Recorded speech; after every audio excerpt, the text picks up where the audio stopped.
আসসালামু আলাইকুম প্রিয় শিক্ষার্থী, আশা করি তোমরা ভালো আছো। আলহামদুলিল্লাহ, আমিও তোমাদের দয়ায় ভালো আছি।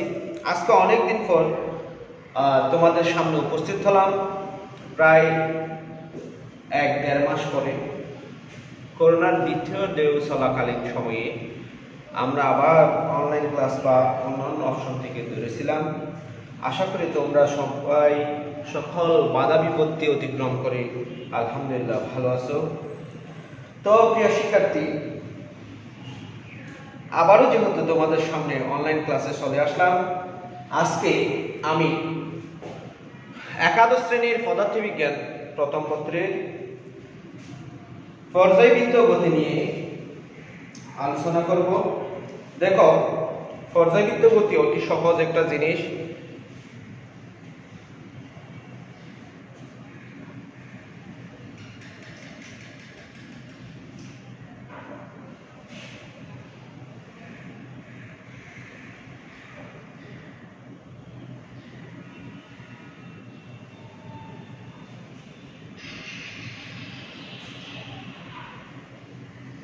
তো তাহলে আমরা সময় নষ্ট না করে পর্যায়বৃত্ত গতিতে চলে যাই। দেখো প্রিয় শিক্ষার্থী, আমরা প্রথমে পর্যায়বৃত্ত কি সেটা দেখব।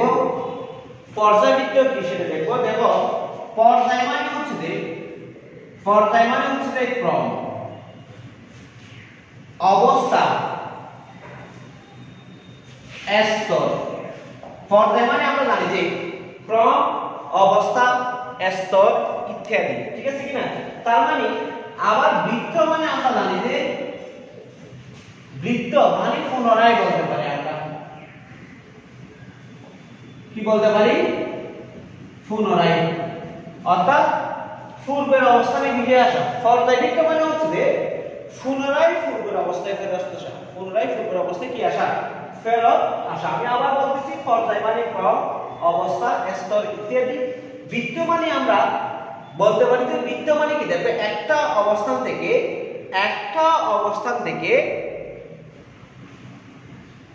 রওনা শুরু করে কোন একটি বিন্দু বা অক্ষকে কেন্দ্র করে চতুর্দিকে ঘুরে আবার ওই অবস্থায় চলে আসা, সেটার নাম হচ্ছে বৃত্ত। অর্থাৎ পুনর্বার আসা। এই জন্য আমি পর্যায়বৃত্ত মানে বলতে পারি পূর্বের অবস্থায় বারবার ফেরত আসা। পূর্বের অবস্থায় কি আসা? বারবার ফেরত আসা। দেখো, আমরা জানি যে সূর্যকে কেন্দ্র করে পৃথিবী সহ অন্যান্য গ্রহ উপগ্রহগুলি ঘূর্ণায়মান অবস্থায় আছে।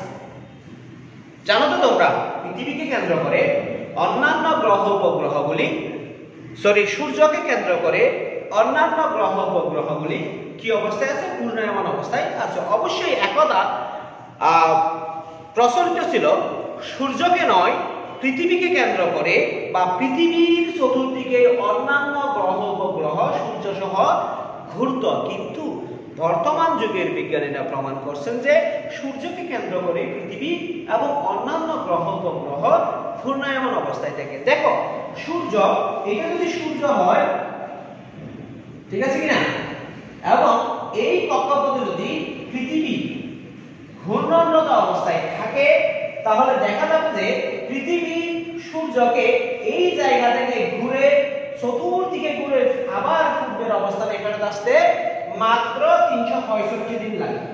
300 কত দিন লাগে? 65 দিন সময় লাগে। আর একটু বেশি সময় লাগে। আমরা টোটাল হিসাব করার জন্য, অর্থাৎ ইজিলি হিসাব করার জন্য আমরা এটাকে কত বলছি? 365 দিন বলছি। অ্যাকচুয়ালি এই সময়টা হচ্ছে 365 দিন 5 ঘন্টা 47 মিনিট 48 সেকেন্ড। 48 কত সেকেন্ড? অর্থাৎ পৃথিবী সূর্যের চারিদিকে 365 দিন 5 ঘন্টা 47 মিনিট 48 সেকেন্ডে একবার ঘুরে আসে। অর্থাৎ পূর্বের অবস্থায় ফেরত আসতে, সূর্যের চারিদিকে ঘুরে পূর্বের অবস্থায় ফেরত আসতে পৃথিবীর সময় লাগে মাত্র 365 দিন। 365 দিন। একইভাবে আমরা যখন একটি সুতার এক প্রান্তে কোন একটি বস্তুকে বেঁধে ওই সুতার অন্য প্রান্ত আঙ্গুলে বেঁধে যখন আঙ্গুলে এরকম এরকম করে ঘুরায় তখন দেখা যায় যে ওই বস্তুটা আঙ্গুলের চতুর্দিকে এরকম করে কি করতে থাকে, ঘুরতে থাকে। অথবা আমাদের মাথার উপরে একটা ঘড়ি আছে, এখানে আমরা একটা ঘড়ি দেখতেছি, হয়তো তোমরা দেখতেছো কিনা আমি জানি না।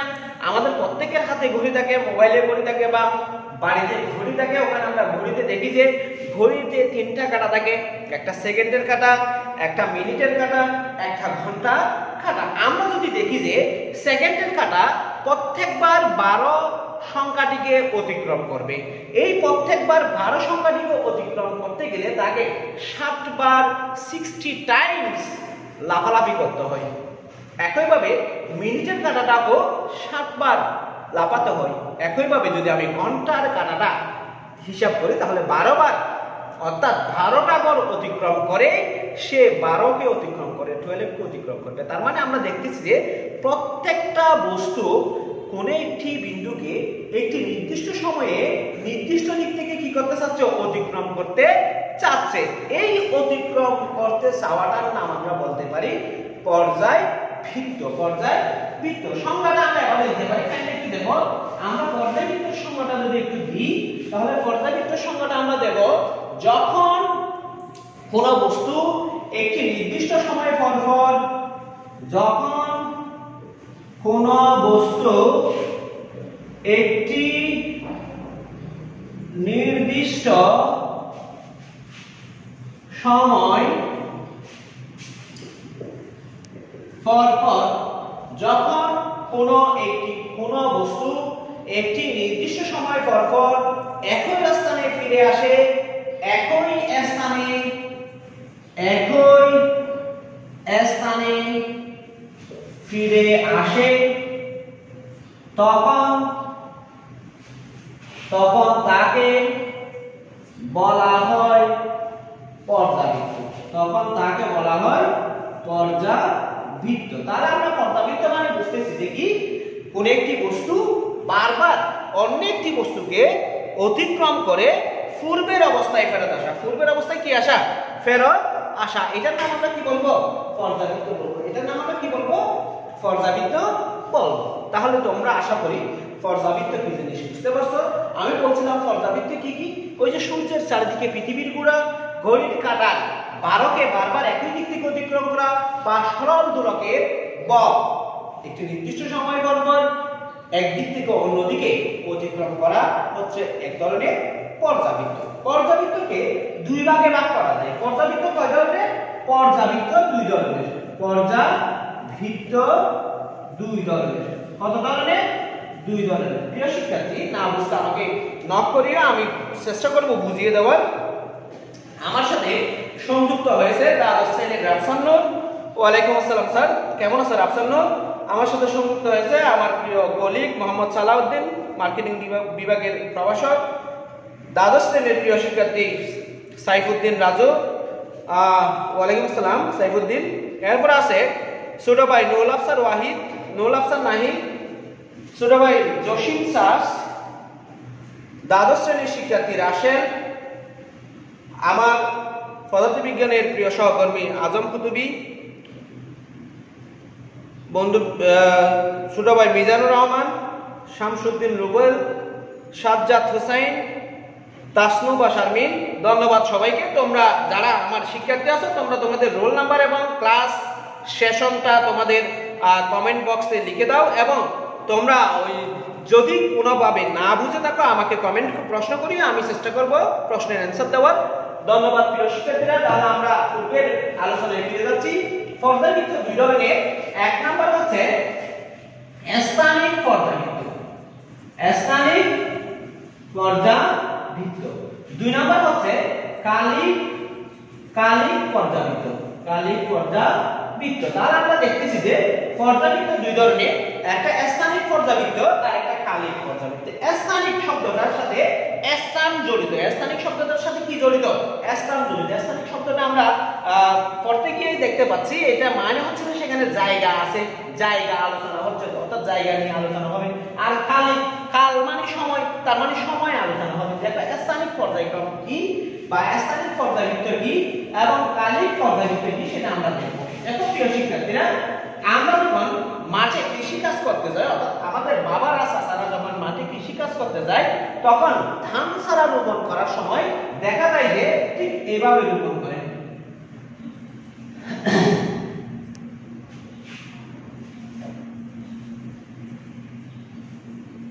ঠিক দেখো ঠিক এভাবে রোপণ করে সারিবদ্ধভাবে। আমরা এই ধান চারা থেকে এই ধান চারার দূরত্ব বা এই ধান চারা থেকে এই ধান চারার দূরত্ব, একইভাবে এই ধান চারা থেকে এই ধান চারার দূরত্ব, এই ধান চারা থেকে এই ধান চারার দূরত্ব, এই ধান চারা থেকে এই ধান চারার দূরত্ব, আমরা এগুলো যদি ম্যাপে লিখে দেখবো যে প্রত্যেকটা ধান চারার দূরত্ব পূর্ববর্তী বা পরবর্তী ধান চারার দূরত্ব থেকে সমান। বা আমরা যখন কোনো একটি বাগানে ঢুকি, যেমন মনে করো টেকনাফে গর্জন বাগান আছে, জাহাজপুরায়, এছাড়া আরো আমাদের মহেশখালীতেও বাগান রয়েছে, গর্জন বাগান, সেগুন বাগান বা অন্যান্য বাগান রয়েছে। এরকম যখন আমরা বাগানে ঢুকি বা লিচু বাগানে, আম বাগানে যখন ঢুকি, তখন দেখি যে একটি আম গাছ থেকে আরেকটি আম গাছের দূরত্ব সব সময় কি হয়, সমান হয়। একটি লিচু গাছ থেকে আরেকটি লিচু গাছের দূরত্ব সব সময় সমান হয়। অর্থাৎ দেখা যায় যে কোনো একটি ঘটনা বা বিষয়ের পুনরাবৃত্তি স্থান বা অবস্থানের সাপেক্ষে সংঘটিত হচ্ছে। স্থান বা কিসের সাপেক্ষে সংঘটিত হচ্ছে? অবস্থানের সাপেক্ষে সংঘটিত হচ্ছে। তবে সেই পর্যায়ক্রমকে আমরা স্থানিক পর্যায়ক্রম বলতে পারি। স্থানিক পর্যায়ক্রম বলতে পারি। অর্থাৎ আমি আবার বলতেছি, যদি কোনো ঘটনা বা বিষয়ের পুনরাবৃত্তি এমন ভাবে ঘটে যেখানে স্থান বা অবস্থানের সাপেক্ষে কি হবে, সংঘটিত হবে। যেমন আমরা কিছুক্ষণ আগে বললাম, একটি আম গাছ থেকে আরেকটি আম গাছের দূরত্ব সব সময় সমান, একটি লিচু গাছ থেকে আরেকটি লিচু গাছের দূরত্ব সব সময় সমান, বা একটি ধান চারা থেকে আরেকটি ধান চারার দূরত্ব সব সময় সমান। অর্থাৎ আমি এখানে একটি ধান চারা থেকে আরেকটি ধান চারার ওখানে যাইতে যে অবস্থানের পরিবর্তনটা ঘটাচ্ছি, সেই অবস্থানের পরিবর্তনটা সব সময় কি হচ্ছে, সমান হচ্ছে। এই ধরনের পর্যায়ক্রমকে আমরা বলবো স্থানিক পর্যায়ক্রম। বা আমরা রাস্তা দিয়ে গেলে, যখন উন্নত রাস্তা দিয়ে টাউনের বা বড় বড় শহরের রাস্তা দিয়ে গেলে, সেখানে আমরা সারিবদ্ধভাবে রাস্তার দুই পাশে গাছ দেখতে পাই। সেই গাছগুলিও কিন্তু একটা থেকে আরেকটা দূরত্ব কি সবসময় সমান থাকে। এই ধরনের ঘটনাকে আমরা বলবো স্থানিক পর্যায়ক্রম। আমরা সংজ্ঞাটা এভাবে দিতে পারি। দেখো, স্থানিক পর্যায়ক্রমের সংজ্ঞাটা আমরা দেব স্থানিক পর্যাবৃত্ত বা স্থানিক পর্যায়ক্রম। আমরা সংজ্ঞাটা এভাবে দেব। কেন একটু দেখো প্লিজ। আমরা সংজ্ঞাটা দেব, কোন বস্তু বা বিষয়ের গাঠনিক অবস্থা একটি নির্দিষ্ট দূরত্ব পরপর কোন বস্তু বা বিষয়ে গাঠনিক অবস্থা একটি নির্দিষ্ট দূরত্ব পরপর কোন বস্তু বা বিষয়ের গাঠনিক অবস্থা একটি নির্দিষ্ট দূরত্ব পরপর অপরিবর্তিত থাকলে সেই ব্যবস্থাটিকে নির্দিষ্ট দূরত্ব পরপর অপরিবর্তিত থাকলে সে ব্যবস্থাকে স্থানিক পর্যায়ক্রম বলে। স্থানিক পর্যাবৃত্ত বা স্থানিক পর্যায়ক্রম, স্থানিক পর্যাবৃত্ত বা স্থানিক পর্যায়ক্রম বা স্থানের সাপেক্ষে পর্যায়ক্রম বা স্থানিক সাপেক্ষে পর্যায়ক্রম বা স্থান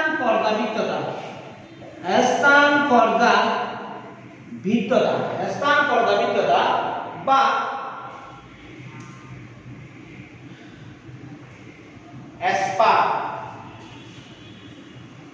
স্পাটিয়াল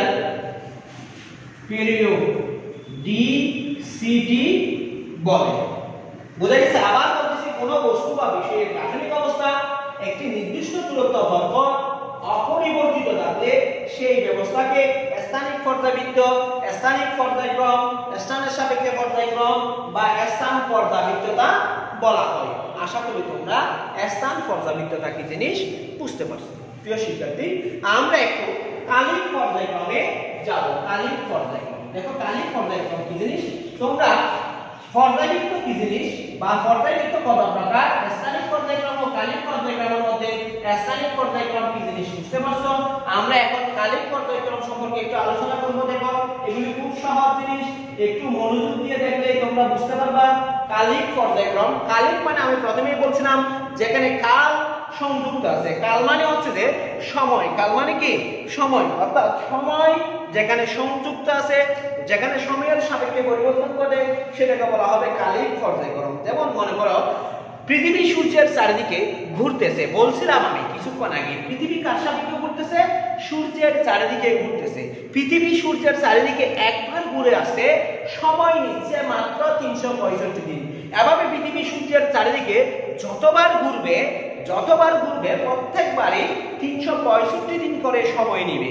একইভাবে দেখো সেকেন্ডের কাঁটা যখন কোন ঘড়িতে 12কে অতিক্রম করবে, 1 2 3 4 5 6 7 8 9 10 11 12, অর্থাৎ 12 সংখ্যাটিকে অতিক্রম করবে বা 12টার কাঁটাকে 12টার অবস্থানকে অতিক্রম করবে, তখন প্রত্যেকবার অতিক্রম করার সময় তাকে 60 সেকেন্ড সময় অতিবাহিত করতে হবে। একইভাবে মিনিটের কাঁটাটাকেও প্রতি 60 মিনিট অন্তর অন্তর 12 এর অবস্থানকে অতিক্রম করতে হবে। একইভাবে ঘন্টার কাঁটাকে প্রতি 12 ঘন্টা পর পর 12 এর অবস্থানকে অতিক্রম করতে হবে। এখানে আমরা দেখতেছি যে এমন কিছু বিষয় বা বস্তু, যে বিষয় বা বস্তু বা ঘটনার পুনরাবৃত্তি সময়ের সাপেক্ষে অর্থাৎ নির্দিষ্ট সময় পর পর ঘটে, সেই পুনরাবৃত্তিকে আমরা বলবো কালিক পর্যায়ক্রম বা কালিক পর্যায়বৃত্ততা। কালিক পর্যায়ক্রম বা কি বৃত্ততা, কালিক পর্যায়বৃত্ততা। কাইন্ডলি একটু সংজ্ঞাটা দেখলে তোমরা বুঝতে পারবা।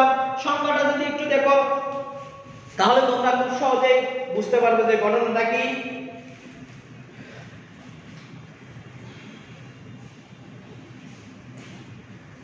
যে সকল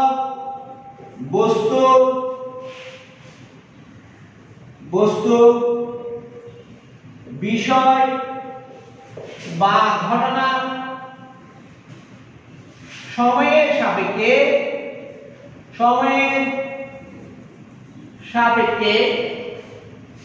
বা নির্দিষ্ট সময় পর পর পুনরাবৃত্তি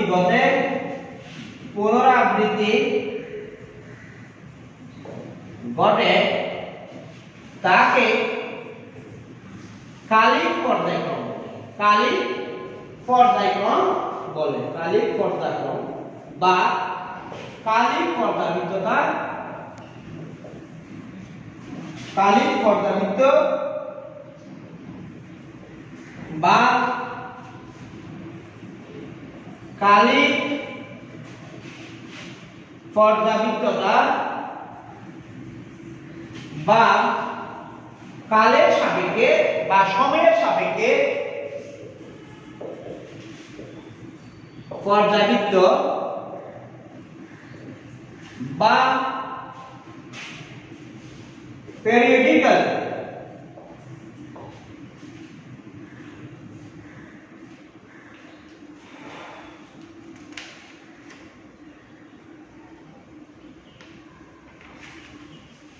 বা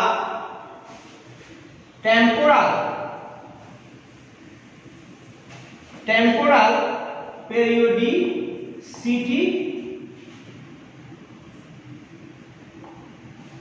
পেরিওডিসিটি বলা হয়। আবার বলতেছি, যে সকল বস্তু বা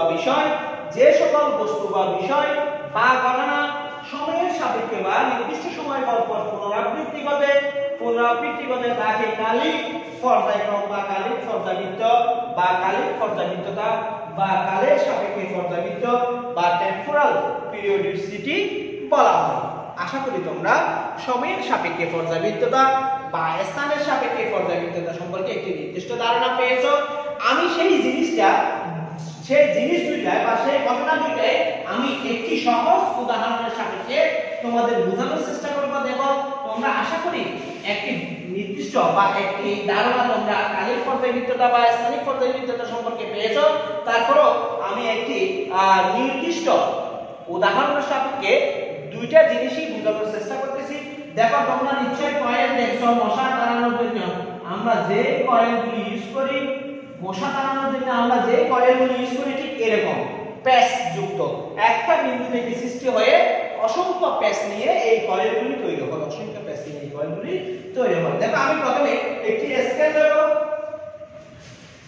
একটি পেন্সিল বা কলম নেব, একটি দিয়াশলাই নেব, দিয়াশলাই বা ম্যাচ। বুঝা গেছে? বিভিন্ন ধরনের ম্যাচ আছে, কাঠিযুক্ত ম্যাচ, গ্যাসযুক্ত ম্যাচ, তুমি যেটাই মন চাই সেটা নিতে পারো। তাহলে তুমি কি করবা? প্রথমে একটি কয়েল নেবা, একটি স্কেল নেবা, একটি কলম বা পেন্সিল নেবা বা চক নেবা, আর একটি কি নেবা? ম্যাচ নিবা, সাথে একটি স্টপ ওয়াচ নিবা। স্টপ ওয়াচ তো চিনো? থামাঘড়ি। থামাঘড়ি কি আছে? প্রত্যেকের মোবাইলে কিন্তু থামাঘড়ি আছে। তোমরা তোমাদের মোবাইলের থামাঘড়িটা সেখানে কি করতে পারো?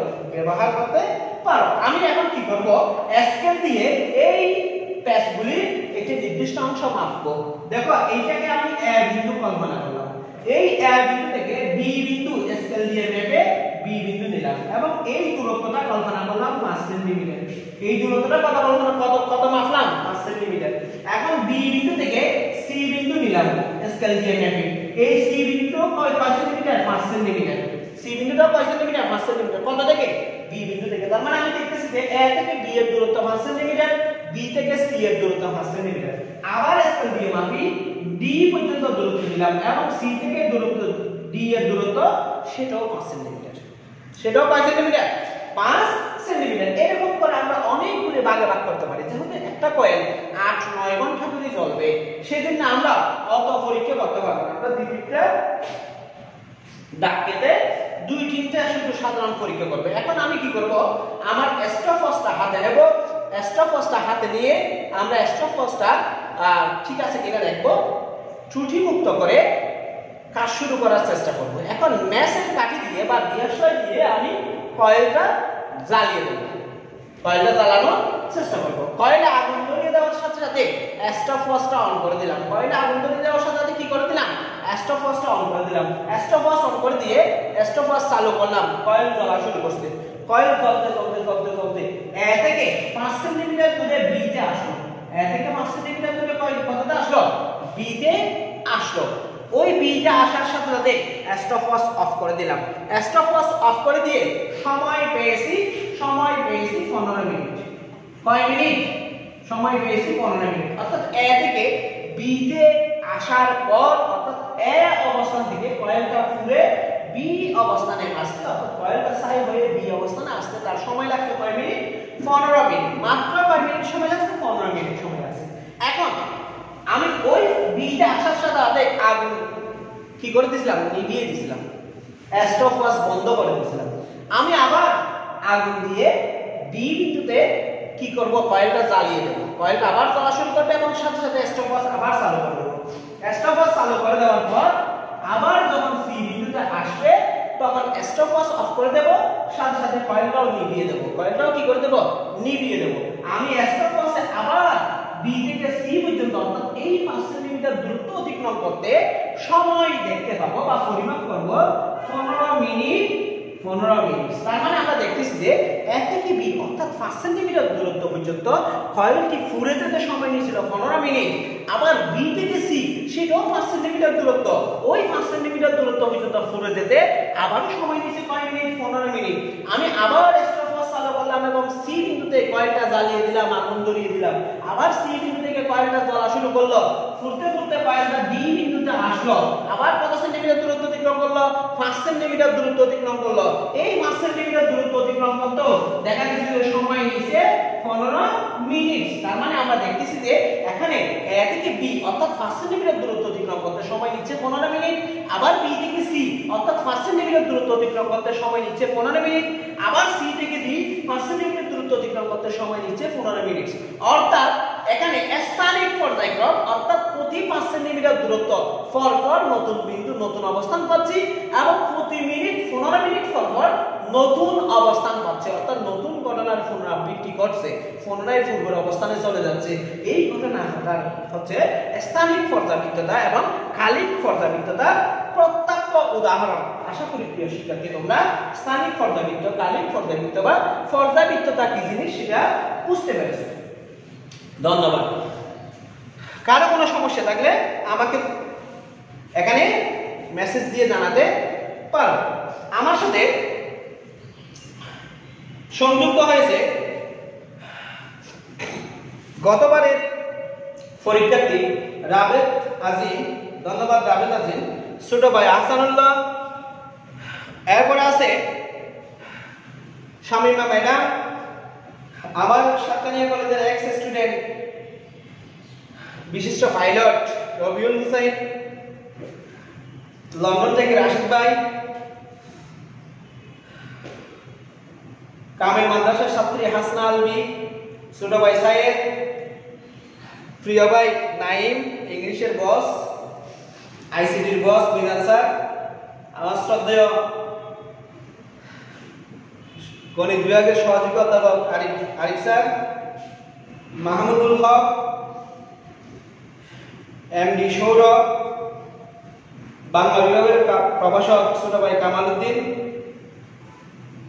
নিরশান, তাসনিমুল হাকিম আহা, কায়রুল আমিন সবুজ, আব্দুর রহিম, মোহাম্মদ সাইফুল, উম্মে হানি জেবা বায়োকেমিস্ট্রি বিভাগের স্টুডেন্ট, ধন্যবাদ সবাইকে। তোমরা যদি মানে যারা বিজ্ঞান বিভাগের যারা আমার ক্লাসটা দেখতেছো, তোমরা আমার যে আলোচনাগুলি করতেছি সেই আলোচনাগুলি না বুঝলে আল্লাহর রাস্তে একটু কমেন্ট বক্সে আমাকে জানিয়ে দিও, আমি চেষ্টা করবো পুনরায় আলোচনা করার জন্য। আমার লেখাগুলি কি স্পষ্ট দেখা যাচ্ছে কিনা? লেখাগুলি স্পষ্ট দেখা যাচ্ছে? দেখা না গেলে বলো, আমি আরেকটু স্পষ্ট করে লেখার চেষ্টা করব। দেখো, আমি এখন পর্যাবৃত্ত গতি নিয়ে আলোচনা করব। দেখো, আমার অধ্যায়টার নাম ছিল, আমার টপিকসটার আলোচনার টপিকসটার মূল নাম ছিল পর্যাবৃত্ত গতি। এই পর্যাবৃত্ত গতিতে আসার জন্য আমাকে জানতে হয়েছে পর্যাবৃত্ত কি জিনিস, পর্যাবৃত্ত কি জিনিস সেটা আমাকে জানতে হয়েছে, এবং পর্যাবৃত্ত কয় ধরনের রয়েছে সেটাও আমাদের জানতে হয়েছে। আমরা দেখছি যে পর্যাবৃত্ত দুই ধরনের, একটা স্থানিক পর্যাবৃত্ত এবং একটা কালিক পর্যাবৃত্ত। এখন আমরা মূল টার্মে যাব, পর্যাবৃত্ত গতি। পর্যাবৃত্ত গতি। দেখো, আমরা পর্যাবৃত্ত মানে বলছিলাম যে পুনরায় পূর্বের অবস্থানে ফেরত আসা, পুনরায় পূর্বের অবস্থানে, অর্থাৎ একটি নির্দিষ্ট সময় পর পর অবস্থানের পরিবর্তন ঘটিয়ে পুনরায় পূর্বের অবস্থানে ফেরত আসার নাম হচ্ছে পর্যাবৃত্ত। ঠিক আছে? তাহলে পর্যাবৃত্ত গতি মানে কি? এই পূর্বের অবস্থানে ফেরত আসার জন্য ওই বস্তু বা বিষয় যে গতি লাভ করে সেই গতিকে আমরা বলবো পর্যাবৃত্ত গতি। আমি আবার বলতেছি, কোন একটি ঘটনা বা কোন একটি বস্তু বা কোন একটি গতিশীল বস্তু কণা একটি নির্দিষ্ট সময় পর পর একটি নির্দিষ্ট বিন্দুকে বারবার একই দিক থেকে অতিক্রম করে পূর্বের অবস্থানে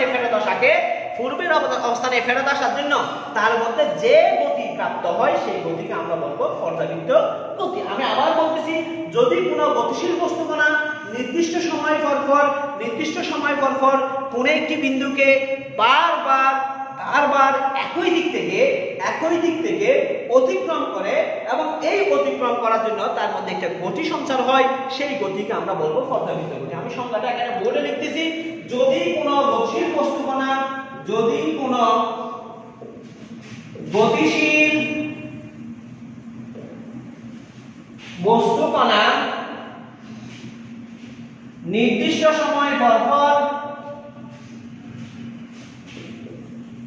নির্দিষ্ট সময় পর পর একই দিক থেকে বারবার একটি বিন্দুকে অতিক্রম করে, যদি কোনো গতিশীল বস্তু কণা নির্দিষ্ট সময় পর পর একই দিক থেকে বারবার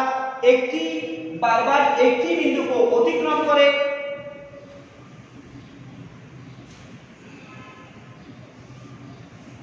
তবে তার গতিকে বলা হয় পর্যাবৃত্ত গতি। আমার বলতেছি, যদি কোনো গতিশীল বস্তুকণা বা বিষয় বা ঘটনা একটি নির্দিষ্ট সময় পর একই দিক থেকে বারবার একটি বিন্দুকে বা একটি অক্ষকে অতিক্রম করে তবে তার গতিকে আমরা বলবো কি? পর্যাবৃত্ত গতি। তার গতিকে আমরা কি বলবো? পর্যাবৃত্ত গতি। যেমন আমরা এই পর্যাবৃত্ত গতির উদাহরণ কিন্তু আমরা পর্যাবৃত্ত থেকে দেখছি। যেমন পৃথিবীর চতুর্দিকে সূর্যের চতুর্দিকে পৃথিবী একটি নির্দিষ্ট কক্ষপথে ঘুরতেছে। এই ঘোরার জন্য পৃথিবীর একটি গতি দরকার হয়েছে। সুতরাং সূর্যের চতুর্দিকে পৃথিবীর এই যে পর্যাবৃত্তভাবে ঘোরার জন্য যেই গতি, সেটা এক ধরনের পর্যায় গতি। আবার আমরা বলতে পারি ঘড়ির কাঁটা, মিনিটের কাঁটা, সেকেন্ডের কাঁটা, ঘন্টার কাঁটা ভালো অবস্থানকে অতিক্রম করার সময় একটি পর্যাবৃত্ত হয়ে বারবার কি করে ঘূর্ণনের অবস্থান পরিবর্তন ঘটায়। এই ক্ষেত্রে যে গতি সেটাও কিন্তু পর্যাবৃত্ত গতি। আবার আমরা দেখি যে রাস্তায় গাড়ি যখন চলে তখন গাড়ির চাকা মধ্যে এক ধরনের গতি সৃষ্টি হয়। এই গাড়ির চাকাটাও কিন্তু একটি অক্ষকে কেন্দ্র করে ঘুরতে থাকে, সেই গতিটাও কিন্তু ঘূর্ণন গতি। আবার আমরা প্রতিনিয়ত বাসা বাড়িতে বা যেখানেই যাই না কেন আমাদের মাথার উপরে একটি ফ্যান ঘুরতে থাকে। একটি ফ্যান কি করতে থাকে? ঘুরতে থাকে। এই ফ্যানের গতিটাও কিন্তু কি গতি? পর্যাবৃত্ত গতি। আবার আমরা এটা বলতে পারি, আমরা ছোটকালে ঢোল খেতাম। কোন একজন ঢোলনাকে টেনে এরকম করে ছেড়ে দিলে সেটা সামনে পিছনে ঢুলতে থাকতো। অর্থাৎ একটি নির্দিষ্ট সময় একদিকে, বাকি একটা নির্দিষ্ট সময় অপর দিকে ঢোলনাটা এরকম ঢুল খেতে থাকতো। বা সরল দোলককে যদি আমি 4 ডিগ্রি কোণে এরকম করে টেনে ছেড়ে দিই, তাহলে দেখা যাবে যে স্থির অবস্থান থেকে একটা সময় একদিকে, আরেকটা সময় অন্যদিকে। অর্থাৎ টোটাল সময়ে অর্ধেক সময় একদিকে, বাকি অর্ধেক সময় অন্যদিকে। এভাবে এরকম করে কি করতে থাকবে? ঢুলতে থাকবে। সুতরাং সরল দোলকের গতি এক ধরনের পর্যাবৃত্ত গতি। সরল দোলকের গতি এক ধরনের কি গতি? পর্যাবৃত্ত গতি। এই পর্যাবৃত্ত গতি 3 ধরনের হতে পারে। পর্যাবৃত্ত গতি কয় ধরনের হতে পারে? 3 ধরনের হতে পারে। পর্যাবৃত্ত গতি 3 ধরনের হতে পারে। পর্যাবৃত্ত গতি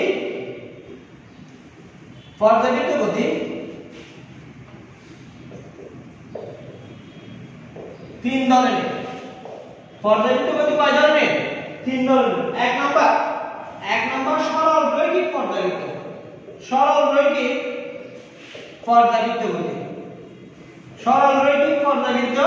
গতি। 2 নম্বর বৃত্তাকার পর্যাবৃত্ত গতি। 3 নম্বর উপবৃত্তাকার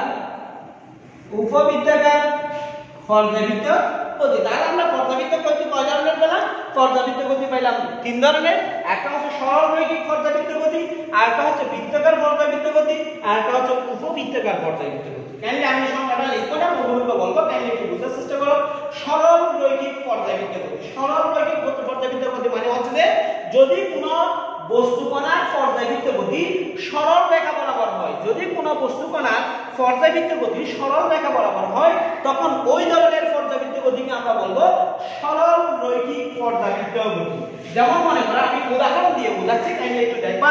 উদাহরণ দিয়ে বোঝালে আমি ঠিক এভাবেই দিতে পারি। একটা স্প্রিং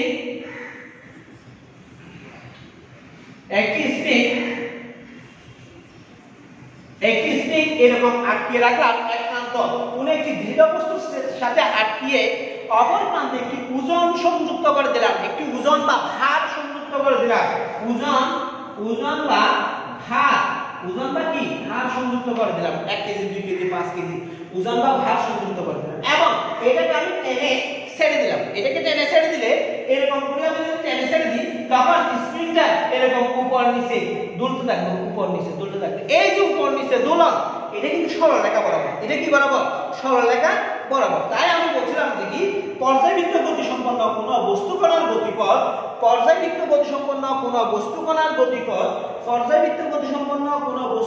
গতিপথ যদি সরল রেখা বরাবর হয়, তবে ওই বস্তুকণার গতিকে আমরা বলবো সরল রৈখিক পর্যাবৃত্ত গতি।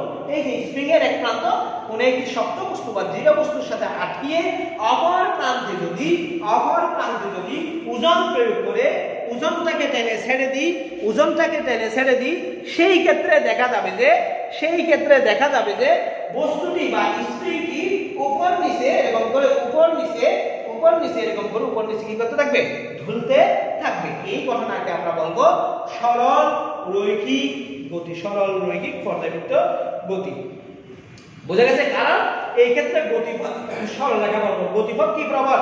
সরলরেখা বরাবর। আবার দেখো বৃত্তাকার পর্যাবৃত্ত গতি কি জিনিস? দেখো বৃত্তাকার মানে আমরা জানি যে বৃত্তাকার পথে কোনো বস্তুকণা যদি বৃত্তাকার পথে একটি নির্দিষ্ট সময় আনতে কোনো বিন্দুকে আবর্তন করে, তখন তার গতিকে আমরা বলবো বৃত্তীয় পর্যায়বৃত্ত গতি বা বৃত্তীয় পর্যায় গতি। কোন একটি বস্তুকণা কোন একটা বিন্দুকে বৃত্তাকার পথে কি করবে? বারবার পরিভ্রমণ করবে বা অতিক্রম করবে। আমাদের মাথার উপরে যে পেনটা থাকে সেই পেনটা একটি অক্ষকে বা একটি বিন্দুকে বারবার একই দিক থেকে বৃত্তাকার পথে কি করে? অতিক্রম করে। সুতরাং আমরা সেই গতিকে আমরা বলতে পারি বৃত্তীয় পর্যায়বৃত্ত গতি। এখন আছে দেখো উপবৃত্তাকার পর্যায়বৃত্ত গতি। দেখো বিজ্ঞানী গ্যালিলিও বলছিলেন যে পৃথিবী সূর্যকে দুইটি ফোকাসে রেখে অর্থাৎ উপবৃত্তাকার কক্ষপথে সবসময় কি অবস্থায় থাকে? ঘূর্ণায়মান অবস্থায় থাকে। অর্থাৎ পৃথিবী যেদিকে থাকবে না কেন সূর্য ওই উপবৃত্তের যে কোনো একটি ফোকাসে থাকে, ফোকাসে থাকে। সুতরাং এই যে পৃথিবীর সূর্যের চারিদিকে ঘূর্ণন এক ধরনের উপবৃত্তাকার পর্যাবৃত্ত গতি। উপবৃত্তাকার কি গতি? পর্যাবৃত্ত গতি। সংজ্ঞাটা আমি এভাবে দেখো, কোন বস্তুকণা উপবৃত্তাকার পথে একটি নির্দিষ্ট সময়ান্তে কোন বিন্দুকে আবর্তন করলে, আবার বলতেছি কোন বস্তুকণা একটি উপবৃত্তাকার পথে একটি নির্দিষ্ট সময়ান্তে কোন বিন্দু বা বস্তুকে বা কোন অক্ষকে অতিক্রম করলে তবে ওই ধরনের গতিকে উপবৃত্তীয় পর্যাবৃত্ত গতি বলা হয়। প্রিয় শিক্ষার্থী, আশা করি তোমরা পর্যাবৃত্ত গতি, সরলরৈখিক পর্যাবৃত্ত গতি, বৃত্তাকার পর্যাবৃত্ত গতি এবং উপবৃত্তাকার পর্যাবৃত্ত গতি সম্বন্ধে ধারণা পেয়েছো। আমি এখন পর্যাবৃত্ত গতির বৈশিষ্ট্য নিয়ে আলোচনা করব। করার পর আমি আজকের ক্লাসটা শেষ করে দেওয়ার চেষ্টা করব। দেখো বৈশিষ্ট্য। দেখো 1 নাম্বার পর্যাবৃত্ত গতি গতিপথ। পর্যাবৃত্ত গতি গতিপথ বৃত্তাকার হতে পারে, আমরা কিছুক্ষণ আগে দেখলাম। উপবৃত্তাকার হতে পারে, আমরা কিছুক্ষণ আগে দেখলাম। বা সরল রৈখিক হতে পারে। পর্যাবৃত্ত গতির গতিপথ বৃত্তাকার, উপবৃত্তাকার, সরল রৈখিক বা আরো জটিল হতে পারে। আরো কি হতে পারে? জটিল ধরনের হতে পারে। 2 নাম্বার পর্যাবৃত্ত গতি। দেখো পর্যাবৃত্ত গতি, আমরা পর্যাবৃত্ত গতি কি জিনিস দেখো? পর্যাবৃত্ত গতি এক ধরনের দুলন গতি বা স্পন্দন গতি। এক ধরনের দুলন গতি বা স্পন্দন গতি। এক ধরনের দোলন গতি বা কি গতি? স্পন্দন গতি। পর্যাবৃত্ত গতি এক ধরনের দোলন গতি বা কি গতি? স্পন্দন গতি। কেন এক ধরনের দোলন গতি বা স্পন্দন গতি? দেখো, কারণ পর্যাবৃত্ত গতি সম্পন্ন কোন বস্তুকণা কৌণিক কম্পাঙ্ক, বস্তুকণার কৌণিক কম্পাঙ্ক, অর্থাৎ কোন বস্তুকে যদি আমি টেনে ছেড়ে দিই তাহলে দেখা যাবে যে, অর্থাৎ সরল দোলকের কথা আমি যদি কল্পনা করি, সরল দোলককে যদি আমি টেনে ছেড়ে দিই দেখা যাবে যে একটি পূর্ণ চক্র সম্পন্ন হতে তার যে সময় লাগবে তার অর্ধেক সময় একদিকে অতিক্রম করলে বাকি অর্ধেক সময় অন্যদিকে অতিক্রম করবে। এখানেও দেখা যায় যে পর্যাবৃত্ত গতি গতি সম্পন্ন কোনো বস্তু কণার পর্যায়কালের অর্ধেক সময় কোনো একটি দিকে এবং বাকি অর্ধেক সময় অন্য একটি দিকে বা বিপরীত দিকে চলে যায়। এই জন্য পর্যায়বৃত্ত গতি এক ধরনের দোলন গতি বা স্পন্দন গতি বলতে পারি, এক ধরনের দোলন গতি বা স্পন্দন গতি বলতে পারি। যেমন সরল দোলকের গতি, যেমন কিসের গতি? সরল দোলকের গতি। পর্যায়বৃত্ত গতি সম্পন্ন কণার স্পন্দন বা কম্পন বা আলোড়নকে সাইন তরঙ্গ আকারে প্রকাশ করা যায়। অর্থাৎ পর্যায়বৃত্ত গতি সম্পন্ন বস্তুর যে তরঙ্গগুলি থাকে, যে স্পন্দনগুলি সৃষ্টি হয়, যে আলোড়নগুলি সৃষ্টি হয়, সেই আলোড়নগুলি মোটামুটি সাইন তরঙ্গের অনুরূপ। মোটামুটি কিসের অনুরূপ? সাইন তরঙ্গের অনুরূপ। এক্ষেত্রে এখানে একটি কৌণিক কম্পাঙ্ক থাকবে। সাইন তরঙ্গের মধ্যে আমরা জানি যে একটি কৌণিক কম্পাঙ্ক থাকে, একটি বিস্তার থাকে এবং একটি কি থাকে? সময়ের রাশি থাকে। যদি কোনো একটি তরঙ্গ বা কোনো পর্যায়বৃত্ত স্পন্দন সম্পর্কিত বা স্পন্দন গতি সংশ্লিষ্ট কোনো কণা, কোনো একটি স্পন্দন সংশ্লিষ্ট বা স্পন্দন গতি বা সরল দোলক গতি সংশ্লিষ্ট কোনো কণা যদি x অক্ষ বরাবর গতিশীল হয়, কি অক্ষ বরাবর গতিশীল হয়? x অক্ষ বরাবর গতিশীল হয়, সেই ক্ষেত্রে তার সরণ x হলে, x অক্ষ বরাবর তার অতিক্রান্ত দূরত্ব যদি x হয়, x সমান আমরা লিখতে পারি a sin ওমেগা t, এখানে x হলো x অক্ষ বরাবর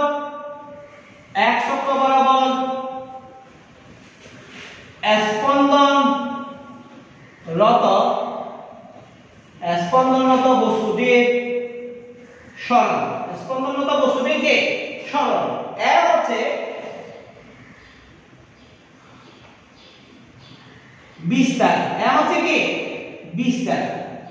অর্থাৎ ওই স্পন্দনরত কণাটি যে তরঙ্গ তৈরি করে সেই তরঙ্গের বিস্তার, এবং ওমেগা হচ্ছে কৌণিক কম্পাঙ্ক। তোমরা আশা করি কৌণিক কম্পাঙ্ক কি জিনিস জানো। যদি না জানো তাহলে আমরা নিউটনের বলবিদ্যা যখন পড়াবো তখন কৌণিক কম্পাঙ্ক কি জিনিস সেটা দেখিয়ে দেবো, সেটা বুঝিয়ে দেবো। দেখো এরপর আছে টি মানে আমরা জানি যে সময়। অর্থাৎ আমরা বলতে পারি যে স্পন্দন গতি বিশিষ্ট বা দোলন গতি বিশিষ্ট বা দোলনগত কোন কণার x অক্ষ বরাবর সরণ যদি x হয়, সেই ক্ষেত্রে ওই সমানের সমীকরণ বা রাশিমালাকে আমরা প্রকাশ করতে পারি x সমান a sin ওমেগা t। কারণ আমরা বলছি যে এই স্পন্দন